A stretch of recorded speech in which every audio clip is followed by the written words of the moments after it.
እንግዲህ አላህ Subhanahu Wa Ta'ala ስለማንነታችንና አንዳንድ የህይወት ልምዶችን በመነጋገር ያው እኔ የት ነው ያለሁት የሚለው ከራሴ ከነፍስዬ ጀምሮ ለነፍሴም እንደው ድንገት ነገ ጧት ትሄዳለህ ብባል ምን ያስቀመጥኩት አሻራ አለ አላህ ይርሐመው የሚባል ነገር ሊኖረን ይገባል። ማንም ሰው እዚህ ዱንያ ላይ ሲኖር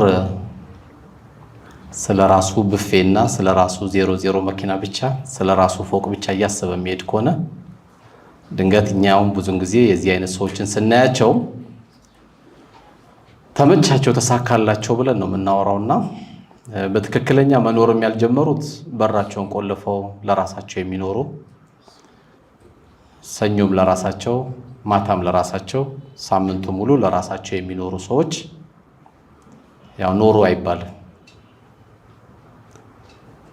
ነብዩ አለይሂ ሰላቱ ወሰለም የህይወታችን ክሎታችን ናቸውና ሞዴላችን ናቸውና خير الناس ينفعكم للناس ከናንተ መካከል በላጫችሁ ሰዎችን የጠቀመ ሰው ነው ያሉት እንጂ ቁርስ ብቻ እየበላ የቁርስ መክሰስ ምሳ እየበላ የምሳ መክሰስ ራት እየበላ የራት መክሰስ እየበላ ሁሌ ስለሚሞላው ቁም ሳጥናችን ብቻ የምንጨነቅ ከሆነ ያው መኖር አልጀመርንም።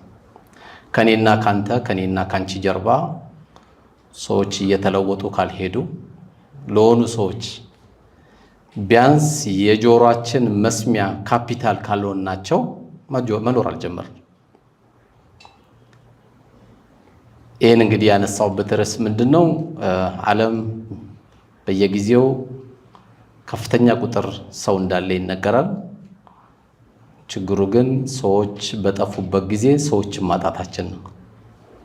ዓለም አሁን ያጣቸው ሰዎች በበዙበት ሰዓት ላይ ሰው የሚሆኑ ሰዎችን ያጣቸው። ሀብቱ አለ፣ ረህመቱ አለ ይዘንባል፣ ንፋሱ አለ ይነፍሳል፣ እንቅልፉ አለ ይተኛል አልহামዱሊላህ፣ መንቃቱ አለ እንሄዳለን እንንቀሳቀሳለን። ቆጥረን ማንጨርሰው ጸጋዎች ሰጥቶናል። ግን ችግሩ ምንድነው? ጋብሮቮች በዙና ዓለምን በዘመናዊ ባሪያ ያዟት። ድሮ ቅኝ ግዛት የሚባል ነበር፣ አሁን በካፒታል ቅኝ የሚገዛ ነው ዓለምን ያዛት ማለት ነው።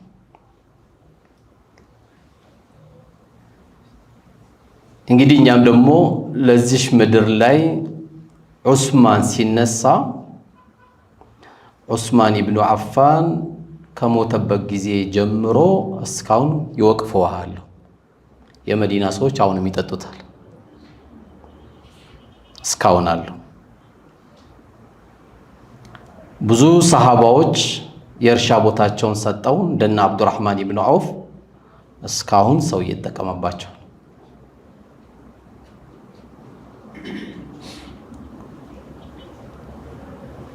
የግድ የእርሻ መንገድም ባይሆን በአገራችንም ስንመጣ ሐጁ ቱሬ ነው እኮ መስጊድ የሰሩት ሐጁ ቱሬ ናቸው እኮ ያደረጉት አላህ ይርሐሙ ይባላል። ይሄ ነው አሻራ። 60 ሚሊዮን ሆነን 60 ሰዎች እንኳን በታሪክ አንጠራምኛ። የምንጠራቸው ሰዎች እጅግ በጣም ኢምንት ናቸው። ስለዚህ የኔ አሻራ ምንድነው? ዓለም እውነት የራባት ረሃብ አስቸግሯት አስቤዛ የሚገዛ ጠፍቶ ነው? ዓለም በትክክለኛ የሁሉ ወንድሞቻችን ወጣቶቻችን ትዳር ፈልገው ወደ ትዳር እንዳይገቡ ያደረጋቸው የትዳሩ ካፒታሉ ቸግሯቸው ነው? እያንዳንዱን ችግሮቻችን ስናነሳው ሰዎች ስላጣን ነው። በተለይ በተለያዩ ጉዳይ ላይ የምትንቀሳቀስ እህቴ ጥቂቶች ናቸው። ጥቂት አሁን ከሁሉም ሰው ጋር ስንነጋገር 60 ሚሊዮን ነን 70 ሚሊዮን ነን እንላለን። ግን 70 ዳኢ እንኳን የለንም። 70 ዳኢ 70 ተጽዕኖ ፈጣሪ ብለን 1 2 3 ብለን አንቆጥርም። በማከላችን 4 5 6 የወለደ ሊኖር ይችላል። ማን ነው ከልጁ መካከል እኔ አንዱን ልጄ ቢያንስ ዳኢ አደርገዋለሁ የሚል የለም። ለምን? መኪና ይገዛም፣ ቆንጆ ብር አይቆጥርም። 7 ቦታ 8 ቦታ 10 ቦታ ካፒታል ባንክ አይኖረውም።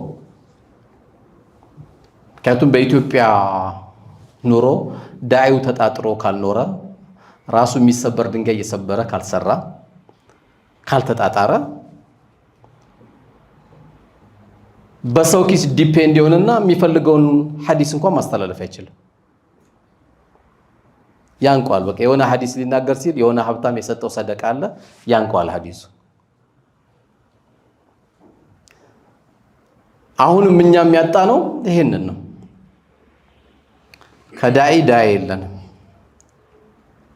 ምክንያቱም አንድ ሀገር ዳዒ ከሌለ የመኖርና ያለመኖር ዋስትናችን ጥያቄ ምልክት ነው ያለው። አምር ቢልማዕሩፍ ነህይ አኒል ሙንከር ከሌለ ምን ያደርግልኛል? 5 ወለድኩ 10 ወለድኩ ምን ሊያደርግልኝ? ኡሚ መጣች የሚል ትውልድ ካልሆነ፣ ባባዬ መጣ የሚል ትውልድ ካልሆነ፣ አክስቴ መጣች የሚል ትውልድ ካልሆነ፣ መጣ እኮ የሽማግሌ የሚል ከሆነ ባትወልድ አይሻልም? መጣች እኮ አሮጊት ብሎ የሚል ከሆነ ባይወለድ ይሻላል። የኔና ያንቺ ልጅ ያኔና ያንተ ልጅ ሺሻ ቤት መጣው የሚመጣ ከሆነ በሩን ሲከፍት እየደነሰ በሩን የሚከፍት ከሆነ ምንድነው መውለዱ? 10 ልጅም ስለወለድን እኮ ጀነት አንገባው። መሃን እህቴም ስለሆነች ጀሃነም አትገባው። መን አሚለ ሳሊሐን ሚን ዘከሪን አው ኡንሳ ወሁወ ሙእሚን ፈለኑሕየነሁ ሐያተን ጠይባ። ከወንድም ከሴትም መልካም የሰራ ሰው የሚያምር ሐያት በዱንያ ላይ እናኖረዋለን፣ ለአኺራ ደግሞ ሽልማቱን እንሰጠዋለን አለ። 10ም ስለወለድን የተወሰነ ወንድሜን መሃን አድርጎት የተወሰነች እህቴን መሃን ስላደረጋት ለምን እንዳደረጋት ጥበቡ ያለው አላህ ዘንድ ነው። ነገ ግን ታውቋለች።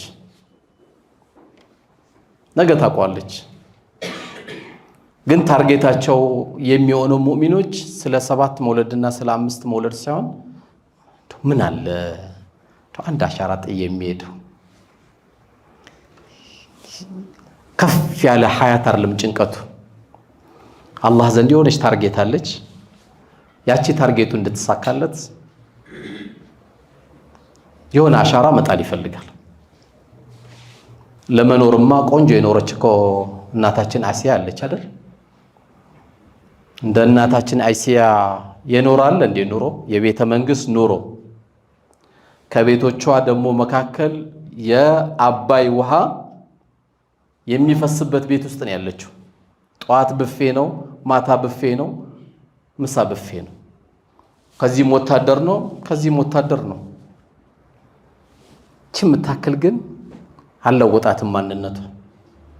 አላህን የጠየቀችው ጌታዬ ወይ በብፌ ላይ ብፌ ጨምርልኝ፣ በዚህ በመጓጓዘው ደግሞ መኪና የበለጠ ተጓጓዥ አድርግልኝ አይደለም። ታርጌት ስላላት አላህን ትልቅ ነገር ጠየቀችው። ረቢ ብሊኒ ኢንደከ በይተን ፊል ጀነ፣ ጌታዬ ወይ አንተ ዘንድ ቤት ገነባልኝ አለችው። ምን የመሰለ እኮ ቤት አለ፣ በወታደር የተከበበ ቁጭ ብላ ብቻ ወንበር ላይ ማዘዝ ነው። የንጉስ ሚስት ናታ።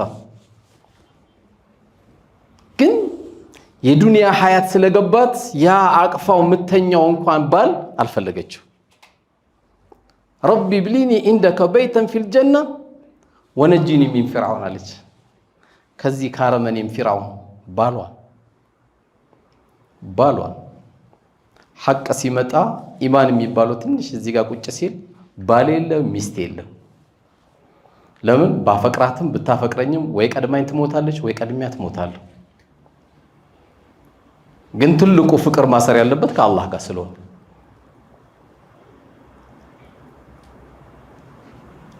ወነጂኒ ሚን ፊርዓውን ወዐመሊሂ ወነጂኒ ሚነል ቀውሚ ዛሊሚን።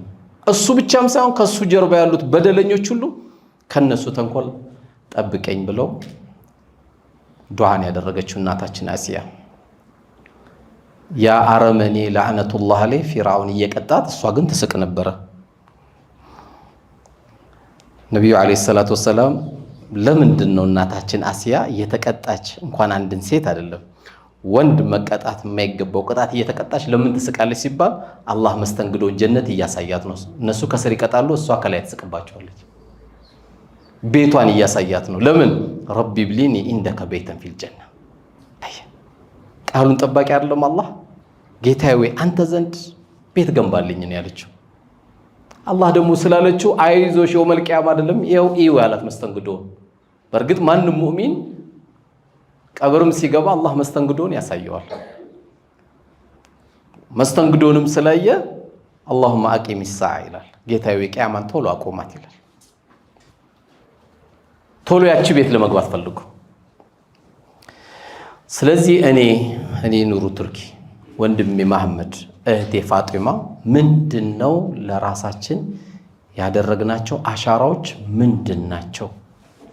መቼ ነው ከጋብሮብነት ወጠን እምንበላውን ይብሉልኝ፣ እምንለብሰውን ይልበሱልኝ፣ ያገኘሁት አለ ይካፈሉልኝ፣ አላህ ጥበብ ሰጥቶኛል ጥበቡን ልስጥ የምንለው መቼ ነው? በዚህ ዘመን ይችን ርዕስም የመረጡት ወድጄ አይደለም። አሁን የኛ ዘመን ሰው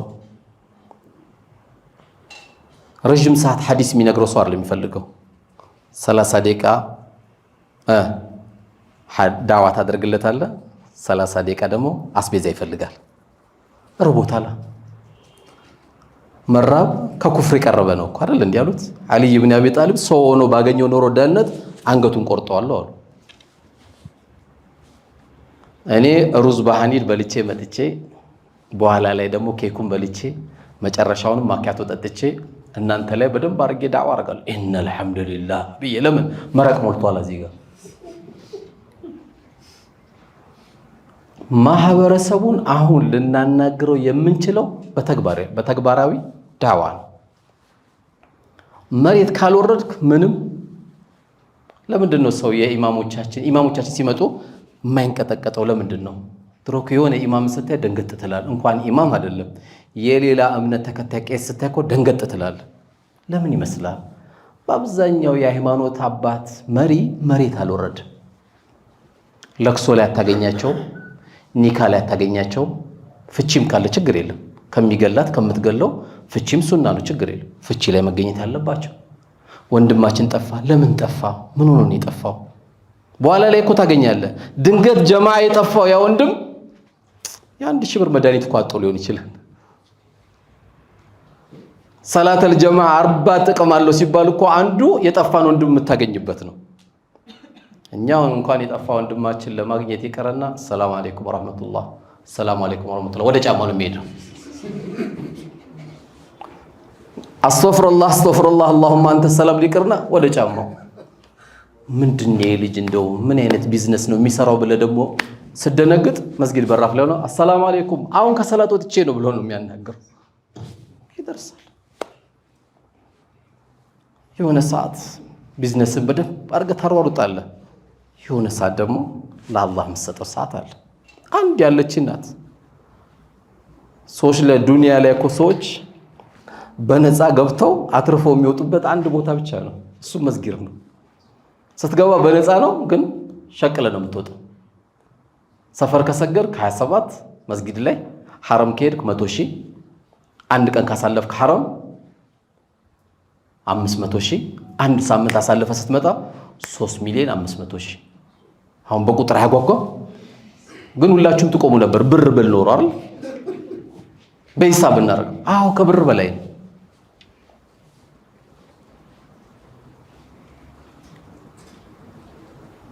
ስለዚህ ሁላችንም እኔ ምንድነው አላህ የሰጠኝ ተሰጥኦ ከማ ቃል ረሱል አለይሂ ሰላቱ ወሰለም ኩሉ ሙየሰሩ ሊማ ኹሊቀ ለሁ።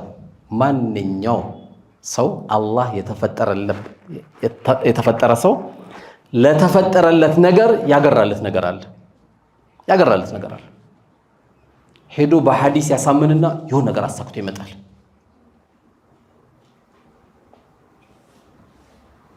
መስጊድ ይሰራ በአንድ ያሳክቶ ሲመጣ ደግሞ የምታዩታለ። የሆነ ቦታ ላይ የሆነ ሰው ያስፈልጋል። ያፉ በሉኝና እንኳን የዚህ አይነት ስራ ይቀርና እንደው ከወለድናቸው ልጆች እኮ ከ5ቱ ከ6ቱ አንዱ ተደባዳቢ ቢሆን ችግር የለው። ተደባዳቢም ያስፈልጋል። ሐዲስ ሲነገረው ብሎ የሚስቅ ሰው በቴስታ ነው የሚገባው። የሚቀልዳላ ከዱላ ውጭ የማይገባው አለ። ዑመር መጣ ሲባል ለምንድን ነው ሰሃቦች የሚደነግጡት? ሴቶች ከነብዩ ጋር አለይሂ ሰላቱ ሰላም እያወሩ እኮ ዑመር መጣ ሲባሉ እዛ ጓዳ ውስጥ ይሮጣሉ። ዑመር ይደነግጣሉ። ለምን ይደነግጣሉ? እናንተ ሰዎች እሳቸው ጋር ቁጭ ብላችሁ ያላፈራችሁ እኔ ስመጣ ትሯሯጣላችሁ ብለው ይበሳጫሉ። አትቆጣ ዑመር፣ የአላህ መላእክተኛ አንተ እንኳን ሴቶች አይደሉ፣ በዚህ በኩል አንተ ስትመጣ ሸይጣን በዛ ነው የሚሄደው አሉት።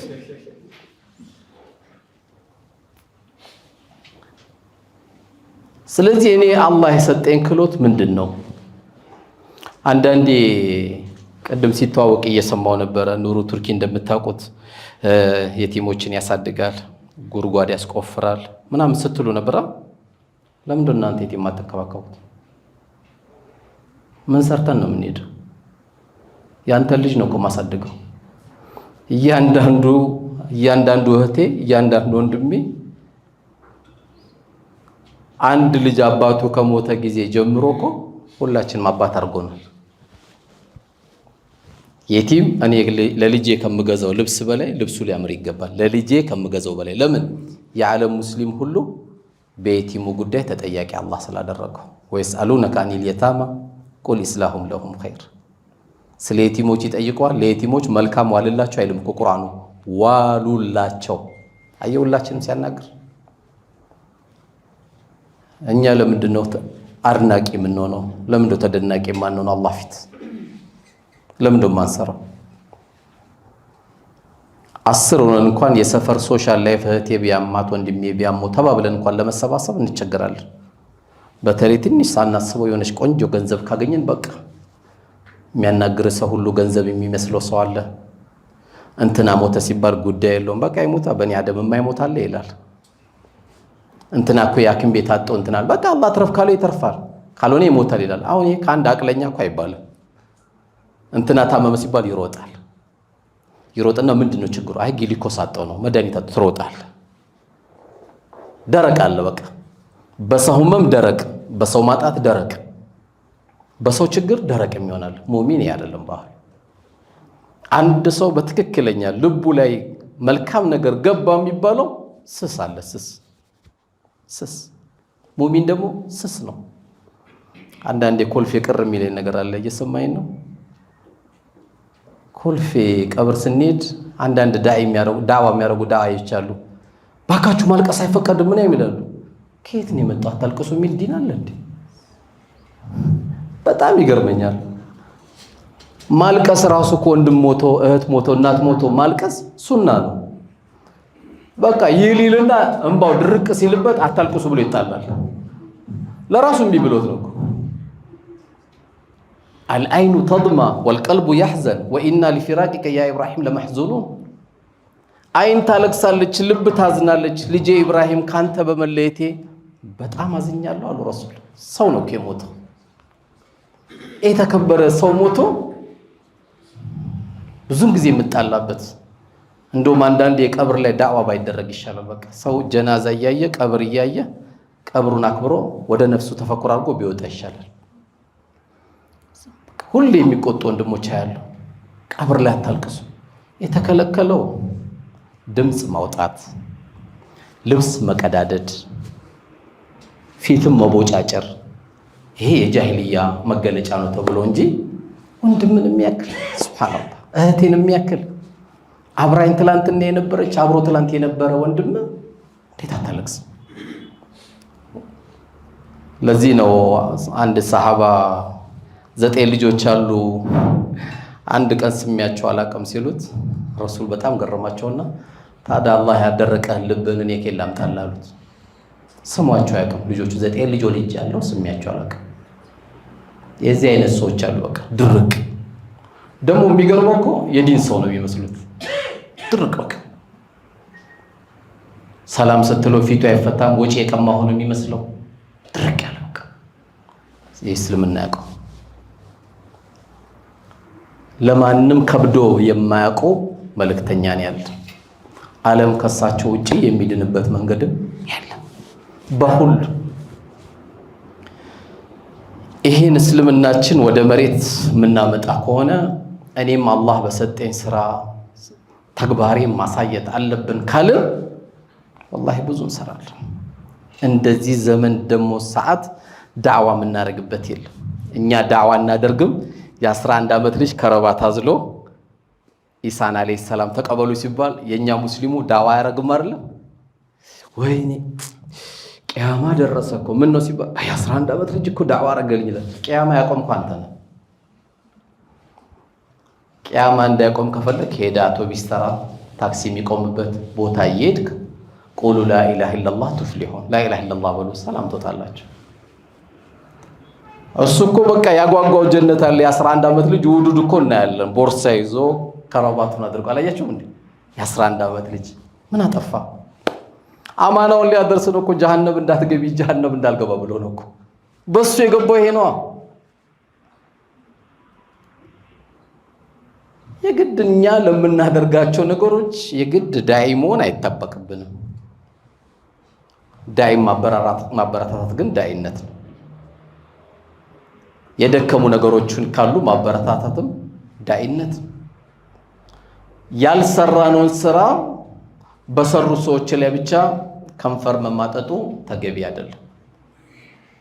ለማንኛውም ወደ ርዕሳችን እንግባለን። ወደ ርዕሳችን አይሻልም? ወደ ርዕሱ ብንገባ ይሻላል። እሺ፣ ስሜ ኑሩ ቱርኪ ኑሩ ይባላል። የተወለድኩት አዲስ ከተማ ክፍለ ከተማ በተለምዶ ጨው በረንዳ አባቦራ መስጊድ አጠገብ ነው የተወለድኩት። አልሐምዱሊላህ ለህይወቴ ትልቅ ዋስትና የሰጠኝ ከልጅነቴ እድሜ ጀምሮ ያ የምታዩት መስኮትና የኛ ግቢ እንደዚህ ነው ፊት ለፊት። ስለዚህ ያቺ ሐያ አለ ሰላና ሐያ አለ ፈላ የእድሜ ልክ ስንቅ ሆናኛለች። ለልጆቻችንም ለዚህ ነው እኮ ቤት ስንቀይር ሁላችንም የምንጨነቀው አዛን አለ የለም፣ መስጊድ አለ የለም። አንድ ሰው ብሎኛል ከዚህ በፊት የሌላ እምነት ተከታይ ነው። ኑሩ ለምን ደው መስጊድ ማሰሩት እዚህ ጋር አለኝ። አልገባኝም። ለካ መሬቱ እንዲጨምርለት ነው እሱ። ከቱም ሙስሊሙ መስጊድ ካገኘ እውር ነው። 50 ሚሊዮን ብር ነው 40 አይደል? መስጊድ አለ የለም። በዚህ ሳሙ ካልኩሌት ያደርጋል። ያቺ ያደግንባት መስጊዳችን አባቦራ ትባላለች። የዳዕዋ ትምህርታችንን አልሐምዱሊላህ ረብል ዓለሚን ከታላቁ ሼህ ሰይድ አህመድ ሙስጠፋ አዳምጫለሁ። የቻልኩትንም ቀርቻለሁ። ከሼህ መሐመድ አሚዲን አዳምጫለሁ። የተወሰነም ቀርቻለሁ።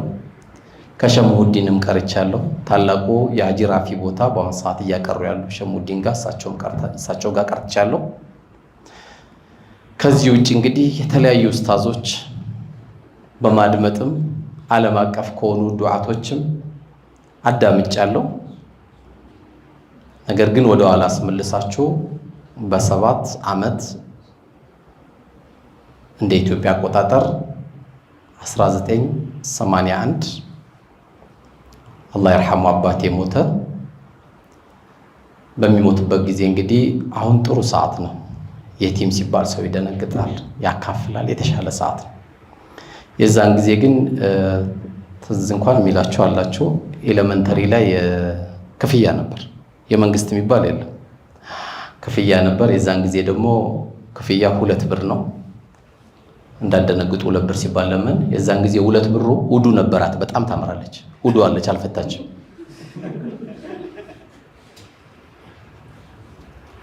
ከቱም ነፋዘር ሲነግሩን አላየም እንዴ? በብር ከ50 በግ እንገዛና ብር ከስሙኒ ቆዳውን ሽጠን ነው ስሙኒ ብቻ የምናወጣ ይሉን ነበር አለ።